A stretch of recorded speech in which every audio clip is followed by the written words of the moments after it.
모든 기업이 똑같은 방법으로 돈을 모으나요? 지호는 피자가 먹고 싶었는데 돈이 부족했어요. 누나, 우리 돈 보태서 피자 사 먹자. 내가 4,000원을 내고 누나가 8,000원을 내고. 12,000원짜리 피자가 먹고 싶었던 지호는 누나에게 돈을 보태자고 했지만 누나는 피자가 먹고 싶지 않다면서 거절했어요. 그럼 8,000원만 빌려줘. 싫어. 지호 너 지난번에 빌려간 돈도 아직 안 갚았잖아. 그래서 이번에는 형에게로 갔어요. 형, 내가 4,000원을 내고 형이 8,000원을 내서 피자 사 먹지 않을래? 좋아, 그럼 피자의 3분의 2는 내 거다. 형은 돈을 보태겠다고 했지만 지호는 그럼 형이 4조각, 나는 2조각이네 라고 생각하면서 인상을 찌푸렸어요.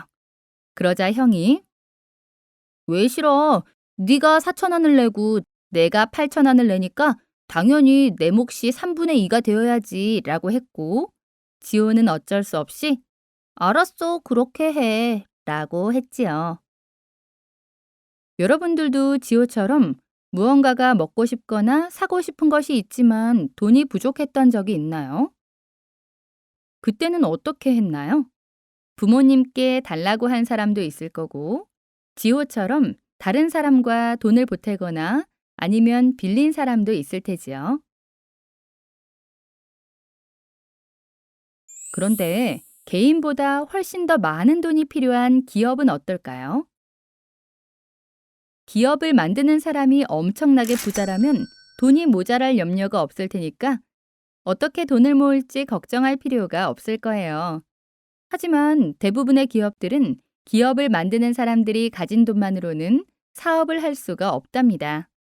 물론 공동기업의 경우에는 여러 사람이 돈을 내기 때문에 개인 기업보다는 더 많은 돈을 모을 수가 있어요.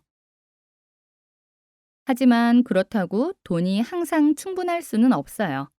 국가가 경영하는 공기업도 마찬가지고요. 기업의 규모가 커지면 커질수록 필요한 돈도 더 많이 드는 법이니까요. 그렇다면 기업은 어떻게 부족한 돈을 마련할까요? 기업도 개인과 마찬가지랍니다. 부족한 돈을 다른 사람에게 보태어 달라고 할 수도 있고 빌려 달라고 할 수도 있어요. 보태어 달라는 것과 빌리는 것이 뭐가 다르냐고요? 잠시 앞에서 보았던 지호의 얘기로 돌아가 보기로 해요. 지호는 먼저 누나에게 돈을 보태어 같이 피자를 사 먹자고 했어요. 하지만 누나는 피자가 먹고 싶지 않기 때문에 돈을 보태지 않겠다고 했고요. 형은 어땠나요? 형은 돈을 보태고 피자를 같이 나눠 먹겠다고 했어요. 이렇게 돈을 보탠다는 것은 그 돈으로 얻게 되는 것을 같이 나눈다는 의미를 갖고 있어요. 그리고 보탠 사람끼리 나눌 때는 자신이 낸 돈의 비율만큼 나눠 갖는 것이 일반적이지요. 지호가 12,000원분의 4,000원인 3분의 1을 내고 형이 12,000원분의 8,000원인 3분의 2를 냈으니까 피자도 각각 3분의 1과 3분의 2로 나눠 먹기로 한 것처럼 말이지요.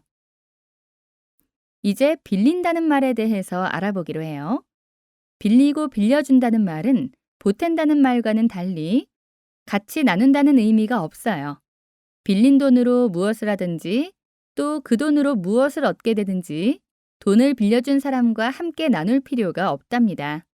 대신 돈을 빌릴 때 한 약속만 지키면 되는 거예요. 지호는 누나가 돈을 보태지 않겠다고 하자 그럼 대신 돈을 빌려달라고 했어요. 피자를 싫어하는 누나는 먹기 싫은 피자를 먹기 위해 돈을 보태는 것보다는 피자를 먹지 않고 나중에 돈을 도로 돌려받는 것이 더 좋겠다고 생각할 수도 있을 거예요.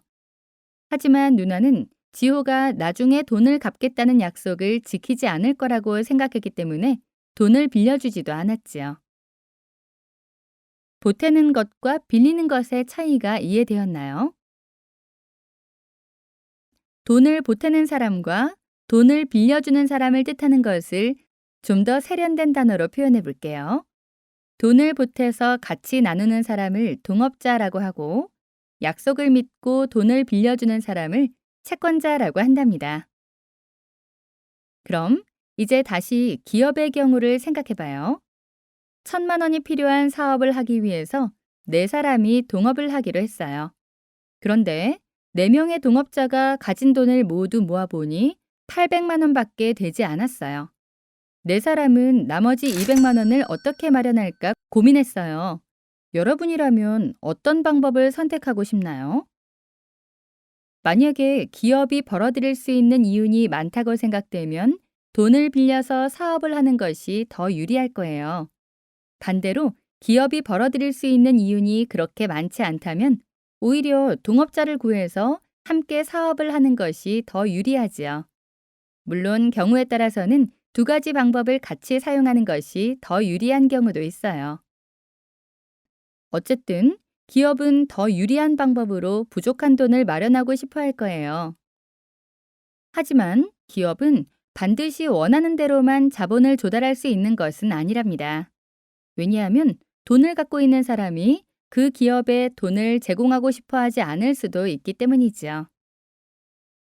기업이 동업자를 원하더라도 지호 누나가 피자를 싫어해서 돈을 보태지 않은 것처럼 돈을 가진 사람이 그 기업과 얻게 될 이윤이 마음에 들지 않는다는 이유로 동업자가 되려고 하지 않을 수도 있을 거예요.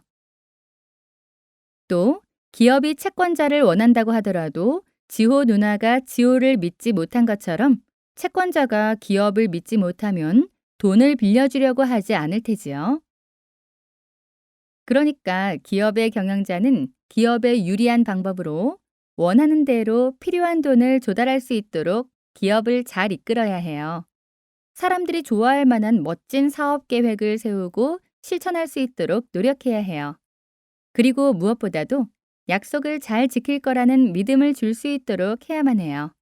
이러한 믿음을 신용이라고 하는데, 신용은 다른 사람들로부터 돈을 빌릴 때 가장 중요한 것이랍니다. 신용이 곧 돈이다.